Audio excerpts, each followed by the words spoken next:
Do you want to start with the Don Van Natta report that came out yesterday, or Mike McCarthy with Rich Eisen about just how bizarre and weird the coaching stuff is right now? God, what a grab bag. What a grab bag of fun. This is... Ooh, let's start with the taking naked pictures of Dallas Cowboys cheerleader, shall we? Yeah, was this maybe the least surprising story that you've heard that ended up being released? That maybe, hey, those that follow this team on a regular basis, I could see this probably happening. I mean, what kind of a world are we living in where we can't, I'm just kidding. It was very surprising when Rich Dalrymple suddenly stepped down. It was probably even more surprising that the story when he stepped down was written by David Moore of the Dallas Morning News and not like, DallasCowboys.com or, I don't know, any association with the Cowboys. It was weird that other than Jerry, really nothing has come out from the Cowboys about Rich Dalrymple, considering the decades he spent with the Cowboys. So it's a horrible story. It's a bizarre story. It is certainly not what we want for our Cowboys in terms of the news cycle, considering this is something going on very similar, but much worse with the Washington football team, whatever they want to go by now. It's ugly. And,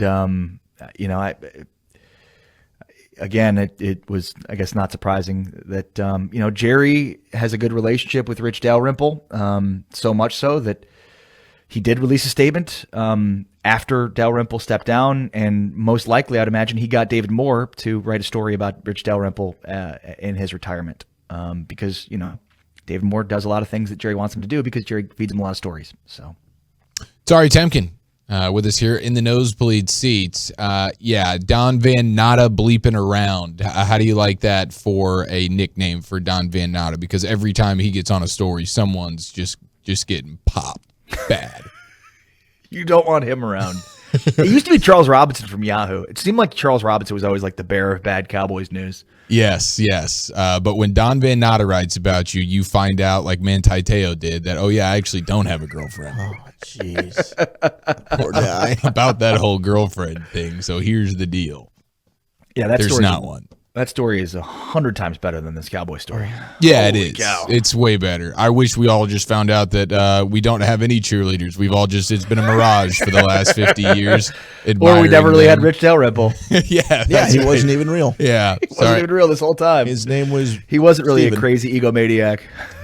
So and it's Ari Temkin with us here in the Nosebleed Seats. How about the Mike McCarthy stuff, man? I mean, what did you make of him going on Rich Eisen and just yammering for 5 minutes about the Jerry comments about Dan Quinn returning and basically Mike McCarthy? Mike knows he's not going to be the Cowboys coach forever.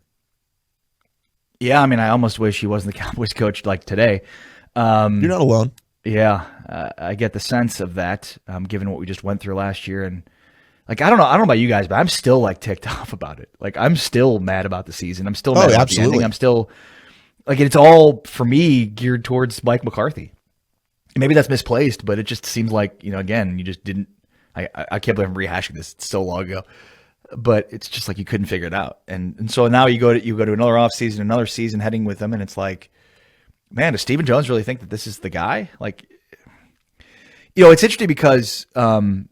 And I'll get to his comments in a moment, but like, there's an interesting parallel to a certain degree with the Texas Longhorns and Steve Sarkisian, where here's a guy that's 52-41 in his career as a head coach.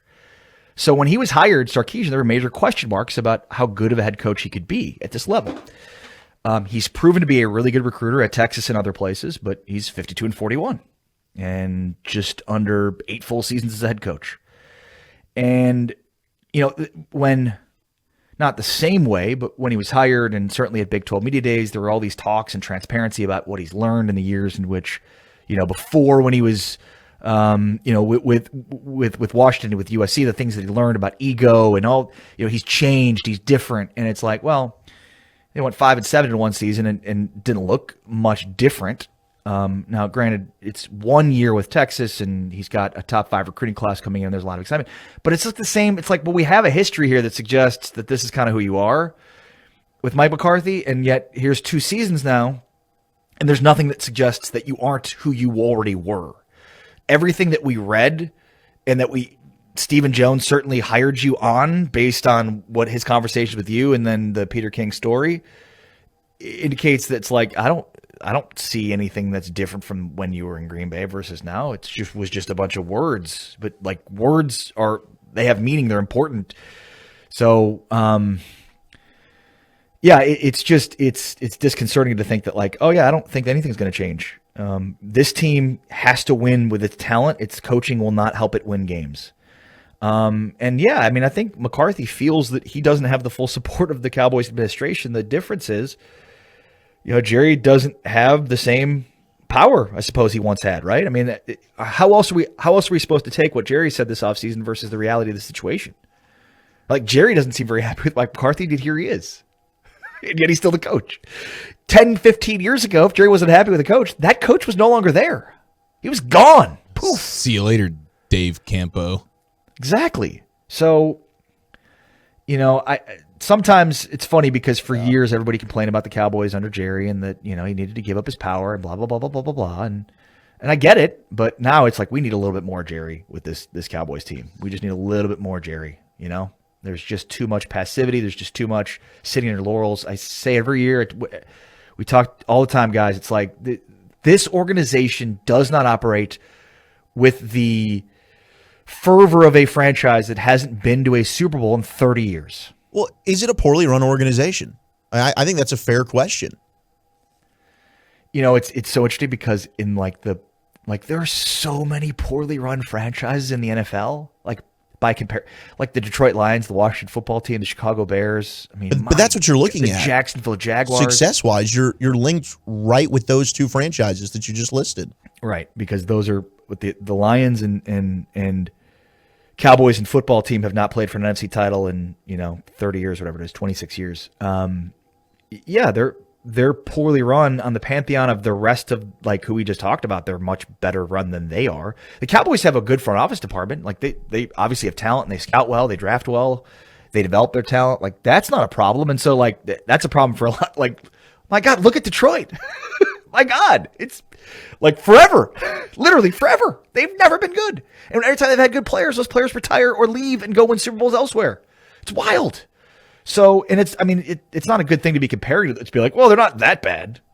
That's not a good place to be. Well, they're not that bad. Well, that's bad. That's still bad as bad. And this is a franchise that hangs championship banners. But yeah, I mean, I look, they have a plan. The problem is Jerry made too many quick decisions and spent really poorly and made bad trades, and like that painted kind of the early 2000s, and now we've got like another decade of the opposite and the same outcome.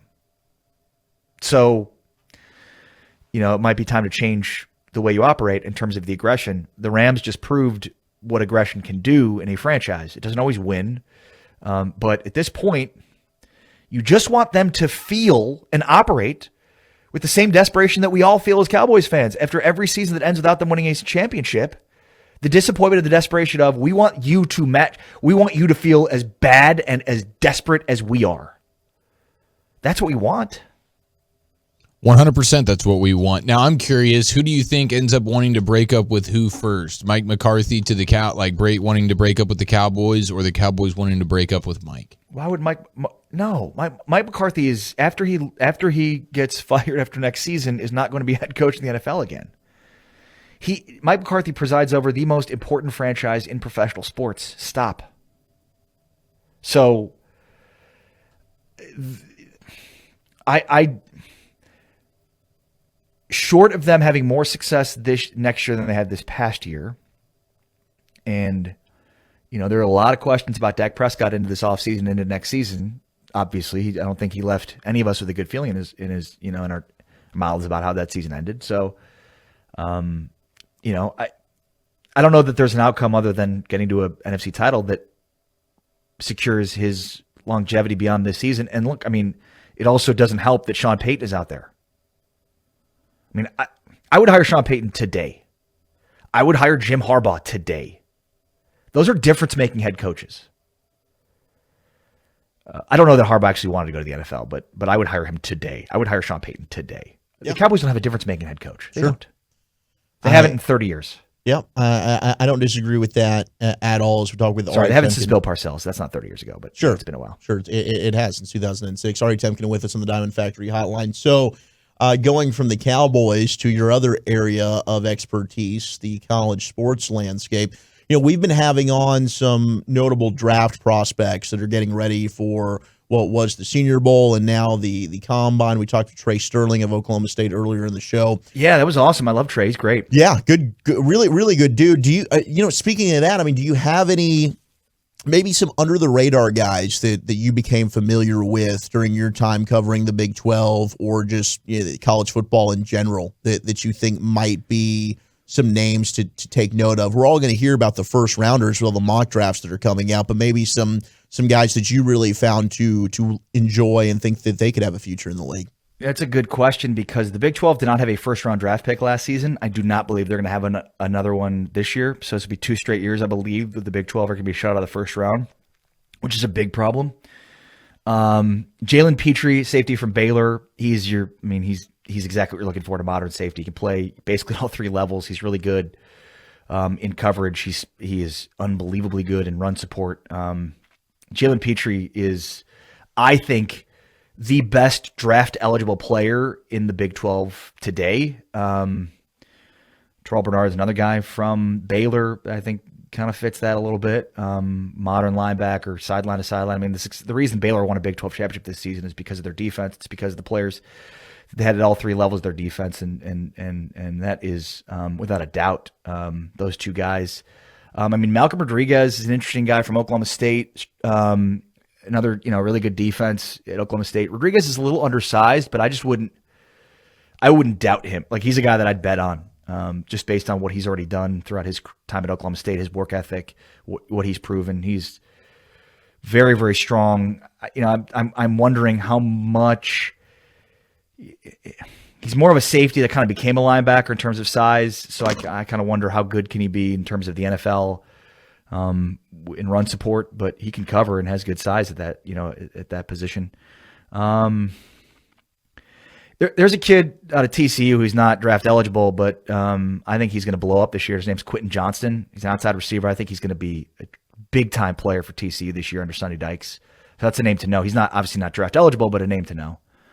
Those are some of the names off the top of my head. Love it. Ari, you're an absolute stud, my friend. We love having you on, our Glizzy expert. And have you had a Glizzy recently? I have not, which means that it's time for a Glizzy. It's time for absolutely. a Glizzy. It's time for Portillo's to make it to Dallas. What is that, 2022 or 2023? I've been waiting. I don't know. I'm waiting on you to give us all the updates. I'm not going to do the research. That's what we have you. That's why we pay you the big bucks, on, Ari. It's true. It's true. I do make a ton of money. That direct deposit hits every other Friday, courtesy of the Nosebleed Seats. Take care, brother. We enjoy having you on. We'll talk with you again soon.